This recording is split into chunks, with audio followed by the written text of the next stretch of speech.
दोस्तों, हम बात करने वाले हैं कि हम अपना वरासत कैसे करें। जैसे हमारे दादा परदादा के बाद उनकी ज़मीन भूमि उनके बच्चों को जाती है, तो इसके लिए हमें सरकारी दफ्तर में तहसील में दौड़ना पड़ता है। लेकिन आप इसको ऑनलाइन करेंगे अगर, तो आपसे सरकारी बाबू आपसे संपर्क करेंगे, आपको कहीं भी जाने की ज़रूरत नहीं पड़ेगी। वो खुद आपसे संपर्क करेंगे, आपको तहसील का चक्कर नहीं लगाना पड़ेगा। आप घर बैठे चाहें तो मोबाइल से घर पे ही कर सकते हैं। तो यह ऑनलाइन कैसे करना है दोस्तों, हम इसकी पूरी प्रक्रिया बताएँगे। यदि आपको इसकी ज़रूरत नहीं है, तो आपको जानकारी रहेगी, तो आप किसी और को भी बता सकते हैं इसके बारे में। तो यहाँ पे सिंपली दोस्तों हमने साइट खोल लिया है। यहाँ पे मोबाइल नंबर डाल के, कैप्चा डाल के, ओटीपी डाल के लॉगिन कर लेना है दोस्तों। तो इसका हम सारा डिटेल बताएँगे कैसे ये हमारा सारा प्रोसेस होता है। यहाँ पे हमने एक ऑनलाइन किया है, हमें न्यू ऑनलाइन करना है, तो आवेदन की प्रविष्टि पे क्लिक करेंगे। तो उसके बाद हमारा एक पेज खुल के आएगा, यहाँ पे आवेदक का नाम डालना है। यदि मान लीजिए 3 बच्चे हैं, 3 लोगों को नाम वरासत करना है, उसमें से किसी भी बच्चा छोटा या बड़ा कोई भी है, किसी का भी आवेदक के रूप में डाल सकते हैं। कोई भी उसमें से 3 बच्चे में कोई भी आवेदक बन सकता है। तो यहाँ आवेदक का नाम डालना है जो अप्लाई कर रहा है। तो यहाँ पे दोस्तों आपको हिंदी में टाइप करना है, इंग्लिश में ना करें। हिंदी में अपना नाम डाल दें, उसके बाद पिता का नाम डाल दें, और यहाँ पे हम हिंदी में करके दिखा रहे हैं दोस्तों। और यहाँ पे पिता सेलेक्ट करना है। यदि मान लीजिए कोई लड़की है तो यहाँ पे पति का करना पड़ेगा। तो इस तरीके से हम अपना पिता का नाम डाल दिए हैं। और यहाँ पे हमें आधार नंबर डालना है आवेदक का, जो आप अप्लाई करवा रहा है, जो अप्लाई कर रहा है। तो यहाँ पे आधार नंबर डालना है, मोबाइल नंबर डालना है, जिला डालना है। उसके बाद आप किस तहसील से बिलोंग करते हैं वो डालना है। उसके बाद नीचे के ऑप्शन में हमें पूरा अपना पता डाल लेना है, हम कहाँ के निवासी हैं, वो पूरा यहाँ पे हमें पता टाइप कर लेना है।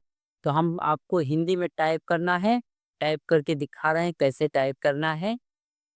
यदि आपको हिंदी टाइप करने नहीं आता है, तो आप गूगल से आप चाहें तो कन्वर्ट कर लें इंग्लिश टू हिंदी, तो आपका हिंदी में कन्वर्ट हो जाएगा। उसे कॉपी करके यहाँ पे पेस्ट कर लें, उसके बाद इसे सुरक्षित कर लें ज़रूर।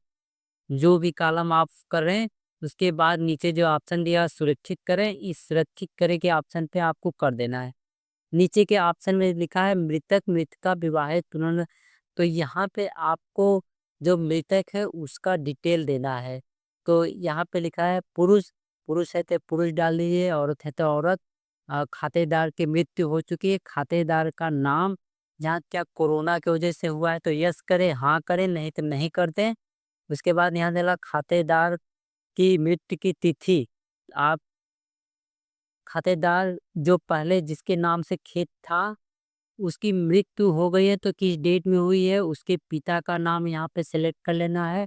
और हिंदी में उसके पिता का नाम डाल लेना, मृतक के पिता का नाम। यहाँ पे जो मृतक है उसका डिटेल देना है दोस्तों, ध्यान दीजिएगा। तो यहाँ पे आप, यदि औरत है तो उसके पति का करना पड़ेगा। अगर औरत नहीं है, आदमी है, तो वहाँ पे पुरुष देना पड़ेगा, पिता देना पड़ेगा। तो आप यहाँ पे स्वयं अर्जित, यदि वह ज़मीन जो मृतक है स्वयं खरीदा है तो स्वयं अर्जित पे करना है। उसके बाद आपका सारा डिटेल यहाँ पे दे देना है, जिला देना है, तहसील देना है, मंडल देना है, उसके बाद परगना देना है, उसके बाद ग्राम देना है। तो इस तरीके से मृतक का पूरा डिटेल दे देना है। जहाँ पे भूमि है वहाँ का पूरा डिटेल दे देना है दोस्तों। तो आप इस तरीके से दे दें। यदि यह भूमि स्वयं खरीदी हुई है तो स्वयं अर्जित की हुई पे क्लिक करना है। यदि मृतक को वह वरासत में मिली है तो वरासत पे क्लिक कर देना है। तो इस तरीके से यहाँ पे मृतक का पूरा पता दे देना है यहाँ पे। तो हम यहाँ पे पता दे देते हैं जहाँ पे भूमि है। उसके बाद यह आधार नंबर उसका वैकल्पिक है, और मोबाइल नंबर डालना ज़रूरी है। तो आपके पास जो प्रेजेंट में मोबाइल नंबर है वो डाल के सुरक्षित कर लें। उसके बाद दिया है स्वामित्व की भूमि का विवरण। तो यहाँ पे जो भूमि है उसका विवरण हमें दिखाना है। खातेदार के स्वामित्व की कुल गाटा संख्या, गाटा भूखंडों की संख्या।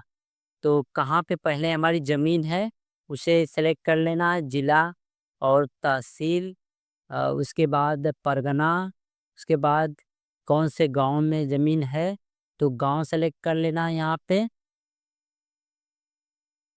उसके बाद जितने भी आपके गाटा है, 1 है, 2 है, 4 है, सारे गाटों को यहाँ पे एक बार में ही देना है। एक बार का मतलब कि यदि 4 जगह खेत है तो 4 वहाँ डालिए। 5 जगह 5 गाटा खेत है तो 5 डालिए। यदि एक ही गाटा नंबर खेत है तो 1 डाल के यहाँ पे गाटा संख्या डाल दें। गाटा संख्या डाल के सुरक्षित कर लें। तो इसे हम करके दिखा रहे हैं कि कैसे हम गाटा संख्या डाल के उसे सुरक्षित करेंगे दोस्तों। तो हम एक बार इसे फिर से करके दिखा रहे हैं। यहाँ पे हमें ग्राम सेलेक्ट कर लेना है। तो आप इसको दोस्तों अपने मोबाइल से घर बैठे ही कर सकते हैं। इसमें कोई भी डॉक्यूमेंट अपलोड करने की ज़रूरत नहीं है। और करने के बाद जो क्षेत्रीय सरकारी बाबू हैं, वे आपसे स्वयं संपर्क करेंगे, आपको कहीं जाने की ज़रूरत नहीं पड़ेगी। यहाँ पे आपको गाटा संख्या डाल लेना है। गाटा संख्या डालने के बाद यहाँ पे आपको दिख जाएगा उस गाटे में कितने लोग हैं। तो जो मृतक है उसका नाम यहाँ पे दिखाएगा और उसके पिता का नाम दिखाएगा। तो आप देख सकते हैं हमने उसे सेलेक्ट कर लिया तो आ गया। ये हमारा एक ही खेत का करना है तो हमने एक ही खेत किया। वहाँ पे जितने खेत हैं उतने नंबर वहाँ डालेंगे तो आपको ऐड करना पड़ेगा। इस तरीके से आप सुरक्षित कर लें दोस्तों। तो यहाँ पे वारिसों की संख्या देना है।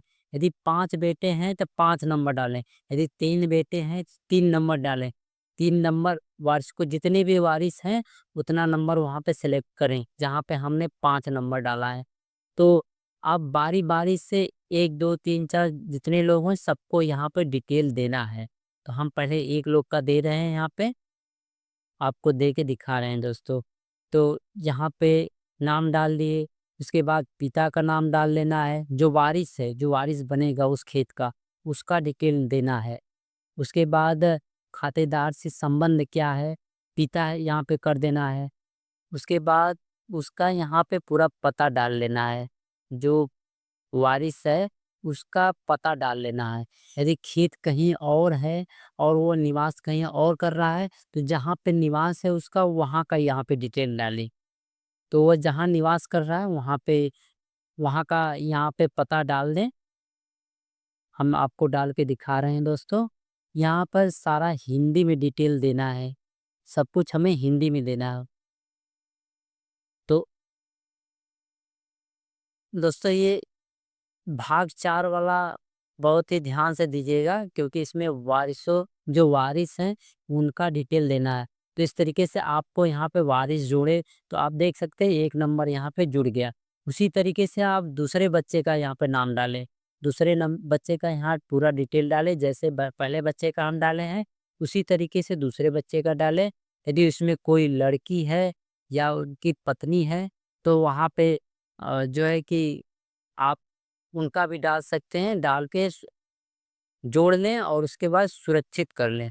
5 लोग हैं तो पाँचों लोग को सुरक्षित करके सबमिट कर दें। जैसे ही सबमिट करेंगे आपको एक रजिस्ट्रेशन नंबर मिल जाएगा दोस्तों। तो हम आपको यहाँ पे दिखा देते हैं।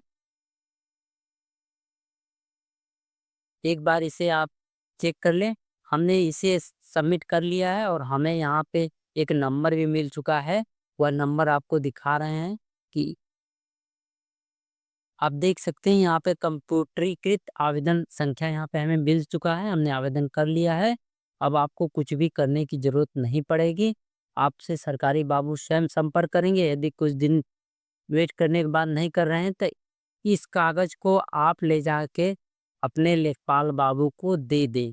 इसके बाद वो आपसे स्वतः संपर्क करने लगेंगे। इस तरीके से आपको वरासत का ऑनलाइन करना है।